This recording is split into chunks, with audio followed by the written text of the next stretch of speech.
নমো বুদ্ধায়া। আজকে অ্যাস্ট্রোলজিক্যাল একটা বিষয় নিয়ে আমরা কথা বলবো এবং এই সমস্যাটা কিন্তু অল্প বিস্তর বেশিরভাগ মানুষেরই কিন্তু এখন ফেস করতে হচ্ছে। বাড়িতে শান্তি, বাড়ির যে শান্তি সেটা কিন্তু আমাদের সবথেকে বেশি ইম্পর্ট্যান্ট একটা বিষয়।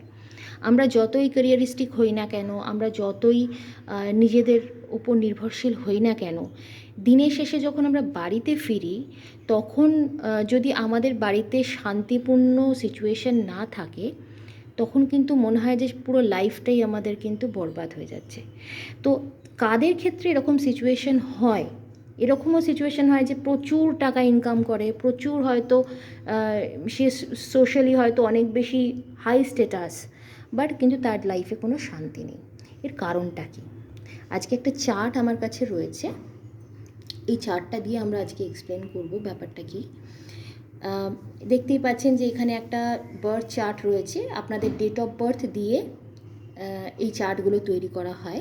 Date of birth, time of birth and place of birth, মানে জন্মের সময়, তারিখ এবং জন্মর স্থান, এইগুলো মিলিয়ে এই ডেট অফ বার্থ তৈরি হয়। প্রত্যেকটা মানুষেরই তৈরি হয় এবং তাতে 12টা ঘর থাকে। 12টা ঘরের মধ্যে 4th হাউস সেটা হচ্ছে কিন্তু বাড়ি বা বাড়ির শান্তি, এবং 4th হাউস কিন্তু মনেরও শান্তির জায়গাকে বোঝাচ্ছে, ঠিক আছে। এবং চন্দ্রমা হচ্ছে বা মুন বা চন্দ্র, সেটা হচ্ছে মনের শান্তি। তো এই দুটো মিলিয়ে কিন্তু দেখা হয় বাড়ির শান্তির পরিবেশ কীরকম থাকবে বা না থাকবে। এইখানে যে চার্টটা আমরা দেখছি, 4th হাউসে দেখুন রাহু বসে আছে। রাহুকে আপনারা মোটামুটি অনেকেই জানেন যে রাহু খুব একটা ভালো গ্রহ নয়। রাহু সবসময় ডিস্টারবেন্স ক্রিয়েট করে এবং হঠাৎ ডিস্টারবেন্স তৈরি করে, কোনো কারণ ছাড়া হঠাৎ তৈরি হবে এক একটা ঝামেলা তৈরি করে এবং সেটা কিন্তু এক্সট্রিম লেভেলে নিয়ে যায়। তো রাহু এখানে বসে আছে অলরেডি, যার জন্য কিন্তু 4th হাউসটাকে ড্যামেজ করে দিয়েছে।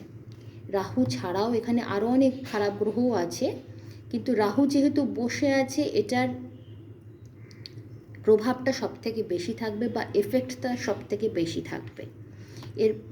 এনার যার চার্ট এটা, তার বাড়িতে প্রচণ্ড অশান্তি। হয়তো এরকমও দেখা যেতে পারে যে সে কাজের জায়গাতে থাকলে ভালো থাকে, কাজ থেকে যেই বাড়িতে ফেরে তখন তাকে অশান্তি ফেস করতে হয়। এরকম সিচুয়েশন হওয়ার সম্ভাবনা রয়েছে। এবার আমি দেখি চন্দ্রমা বা চাঁদ বা চন্দ্র বা মুন, সেটার কীরকম সিচুয়েশন। সেটা যদি খারাপ গ্রহের সাথে থাকে তাহলে সে কিন্তু ওভারকাম করতে পারবে না, আর যদি ভালো গ্রহের সাথে থাকে তাহলে সে নিজেই সেটাকে কিছুটা হলেও ওভারকাম করতে পারবে। তো এখানে চন্দ্রমার সাথে আছে শনি, যেটা খারাপ গ্রহ, আর আছে শুক্র, যেটা ভালো গ্রহ। ফলে মোটামুটি সে করতে পারবে, 50% সে কিন্তু ম্যানেজ করতে পারবে, বাকি 50% কিন্তু তাকে অশান্তিতে ভুগতে হবে। এরকম সিচুয়েশানে অনেকেই এরকম সিচুয়েশানে থাকেন, অনেকেই এরকম সিচুয়েশানের মধ্যে দিয়ে যান। বাড়িতে শান্তির অভাব বা নিজের মনের শান্তির অভাব, এত টাকা ইনকাম করি, এত একটা লাইফ সিকিওর লাইফ, তা সত্ত্বেও একটা অশান্তির মধ্যে থাকেন। তো এই ক্ষেত্রে কী করা যায়, রেমেডি কী বা এর জন্য উপায়টা কী? যে গ্রহ বসে আছে, ফার্স্ট অফ অল যে গ্রহ বসে আছে 4th হাউসে, তার প্রতিটা গ্রহের এক একটা করে দেবদেবী থাকেন। তার পূজা করা মানে আড়ম্বর করে বিশাল বড় করে পূজা করতে চাইলে করতে পারেন, বাট বড় করে না করলেও চলবে। বাড়িতে একটা ফটো রেখে দিন বা ঠাকুরের ছবি রেখে দিন, সেই ঠাকুরকে প্রত্যেক দিন নিত্য পূজা করা, যেরকম আমরা ঠাকুরের পুজো করি সেরকম পূজা করা বা নমস্কার করা প্রতিদিন। এখানে রাহু আছে, রাহু মানে হচ্ছে রাহুর দেবী হলেন দুর্গা, মা দুর্গা। তো মা দুর্গার কোনো ছবিতে প্রতিদিন পুজো করা কিংবা প্রতিদিন ঠাকুরকে নমস্কার করা বেরোবার আগে, বাড়ি থেকে বেরোবার আগে। যদি এখানে রাহু না থেকে রবি থাকতো তাহলে সূর্যদেবকে প্রণাম করা প্রতিদিন। যদি এখানে চন্দ্র থাকতো তাহলে মাতা পার্বতীকে পুজো করা। যদি এখানে মঙ্গল থাকতো, বাড়ির যিনি কুলদেবী, প্রতিটা বাড়িরই একজন কুলদেবী থাকেন, মা ঠাকুমাদের জিজ্ঞাসা করলে সেটা জানতে পারা যায়, সেই কুলদেবীর পুজো করা। যদি শনি থাকতো তাহলে এখানে মা কালীর পুজো করা, যদি বুধ থাকতো, যদি পড়াশোনার জন্য হয় তাহলে সরস্বতী দেবীকে পুজো করা, আর যদি অন্য কোনো পারপাস হয়, পড়াশোনা না হয়, মানে যেমন এখানে হচ্ছে গৃহশান্তি, সেই জন্য হচ্ছে বিষ্ণুদেবকে পুজো করা, বিষ্ণুদেবের পুজোর জন্য দরকার। যদি শুক্র থাকে তাহলে মা লক্ষ্মীর পুজো করা, যদি বৃহস্পতি থাকে তাহলে মা তারার পুজো করা, যদি কেতু থাকে চামুণ্ডা দেবীর পুজো করা।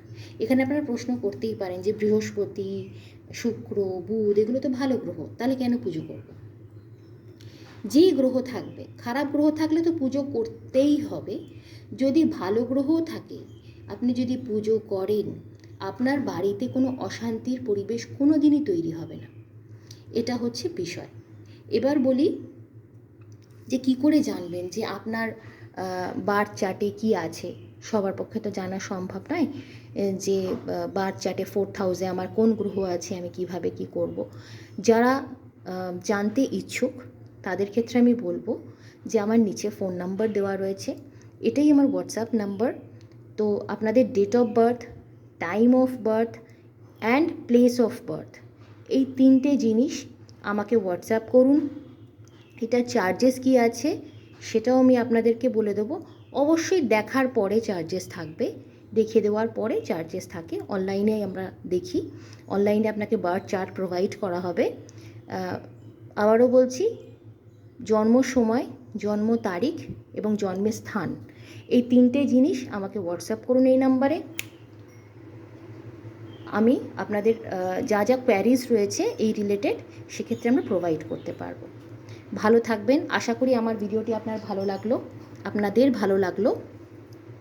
যদি কেমন লাগলো অবশ্যই জানাবেন। যদি কোনো কোয়ারিজ থাকে অবশ্যই আমাকে হোয়াটসঅ্যাপ করুন বা ফোন করুন এই নাম্বারে, নিচের দেওয়া নাম্বারে। নমো বুদ্ধায়া।